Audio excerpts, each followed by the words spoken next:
Hello everyone. Today we are going to learn about the muscles of respiration. So, as all of you know, normal quiet breathing consists of this inspiration and expiration. During normal breathing, this inspiratory phase, it is a active process because it requires contraction of inspiratory muscles. But during normal quiet breathing, this expiratory phase, it is a passive process. It do not require contraction of the muscles, but it is because of the elastic recoil of the lungs and relaxation of the muscles of respiration and relaxation of the thoracic cage. So, during normal quiet breathing, the inspiration, it is an active process which require contraction of the muscles, and the expiration, it is a passive process which is because of the elastic recoil of the lungs and only relaxation of the muscles of the respiration. But during heavy exercise, both inspiration as well as expiration, they are active processes. They both require contraction of the muscles during heavy exercise. So, we'll see what are the muscles of respiration, which muscles are required for respiration. Muscles of respiration, these are divided into muscles of inspiration and muscles of expiration. In muscles of inspiration, the muscles which are required during normal quiet breathing, they are called primary muscles of inspiration or primary inspiratory muscles. And during normal quiet breathing, as the inspiration, it is an active process, it requires contraction of diaphragm and contraction of external intercostal muscles. And during heavy inspiration, accessory inspiratory muscles are required, and these are sternocleidomastoid, scalene, anterior serrati, and ali nasi. And the muscles of expiration, as the normal quiet expiration is a passive process, it do not require any muscles, but during heavy exercise, the muscles of expiration are required. So these are rectus abdominis, internal intercostal muscle, internal and external oblique muscles. These muscles are required during heavy expiration.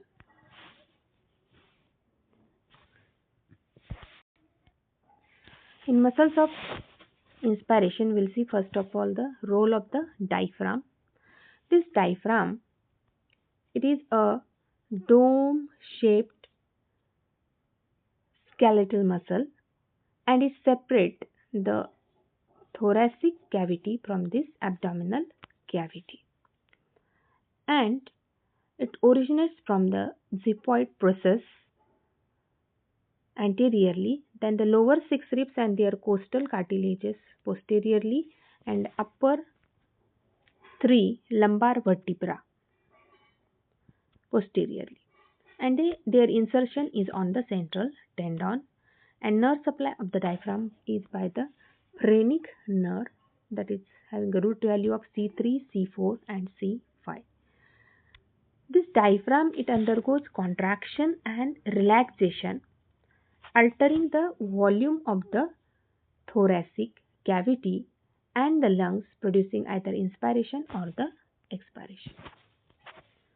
Now we'll see what is the role of diaphragm in inspiration. The diaphragm plays about 75% role in the process of inspiration, about 75%. The contraction of the diaphragm expands this thoracic cavity. When it contracts, when this diaphragm contracts, it gets flattened and abdominal contents are pushed downward, so that thoracic cavity increases in its vertical diameter. Also, contraction of it also pushes the rib cage outward and enlarges thoracic cavity in its anteroposterior and lateral planes. 1.5 centimeter downward movement occurs during eupnea, means during normal breathing the diaphragm moves by about 1.5 centimeter, and 7 centimeter during deep inspiration. During heavy breathing the diaphragm may move downward by 7 centimeter, and when there is a 1 centimeter downward movement of the diaphragm, about 500 ml of air is sucked in. That is, the about 200 to 300 ml of air is sucked in out of 500 ml, which is a tidal volume. So 1 centimeter downward descent causes 200 to 300 ml of air is sucked in. That's why the diaphragm plays about 75% role in during inspiration.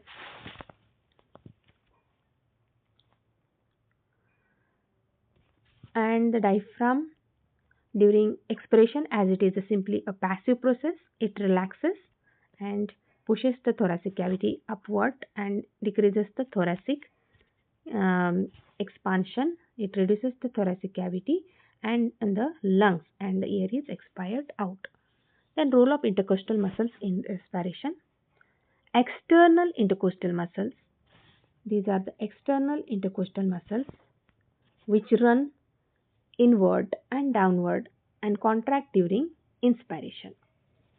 And these are internal intercostal muscles which run outward and downward and contract during forceful expiration, as the normal quiet in expiration is a passive process. So internal intercostal muscles play a role during forceful expiration. These intercostal muscles, they are innervated by intercostal nerves T1 to T11. Then motion of the ribs during inspiration and expiration.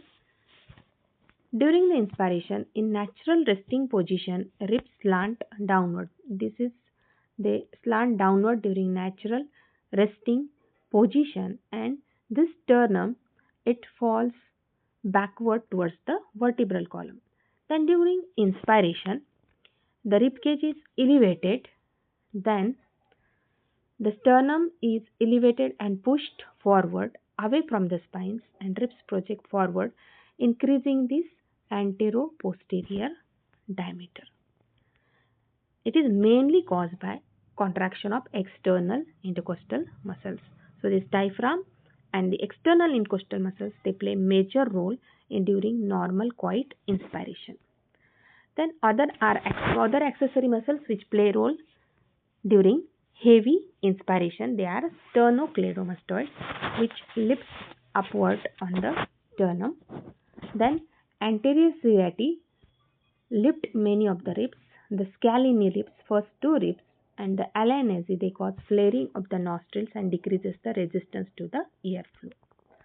Then, because of the contraction of these muscles of inspiration, there are two type of movements occur in the ribs, and these are this bucket handle movement and second is pump handle movement. So it is called as bucket handle movement because it is like a movement of the handle of the bucket. And in this, the ribs move upward and forward.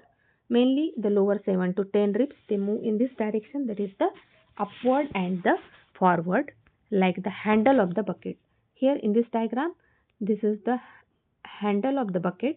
Then it moves upward and forward to this position. Like this, during inspiration, this is the normal position of the ribs, but during inspiration, the ribs moves upward and forward. So this causes increase in this transverse diameter and the expansion of the thoracic cage and the lungs, which causes inhalation of the air. So this is about the bucket handle movement, which increases the transverse diameter of the thoracic cage, and it mainly is because of the upward and the forward movement of the lower ribs, that is lower 7 to 10 ribs. Then the pump handle movement. Here there is an elevation of the anterior end of the ribs, mainly the upper 2 to 6 ribs, and this leads to forward and upward movement of body of sternum. So this upper 2 to 6 ribs, they move forward and upward, which causes the movement of the sternum forward and upward, and this causes increase in this antero-posterior diameter of the thoracic cage. And this movement is like that of the movement of the handle of this old-fashioned water pump. This movement is forward and upward. So the movement of the sternum is likewise. This is the sternum which moves forward and upward. So this is called as the pump handle movement, which increases the antero-posterior diameter of the thoracic cage during inspiration, which causes increase in lung volume, and inhalation of the air from the atmosphere. So that's all about the muscles of respiration. So mainly the quiet breathing, it is an active process, and in this the main primary muscles which plays important role during inspiration are the diaphragm and the external intercostal muscles.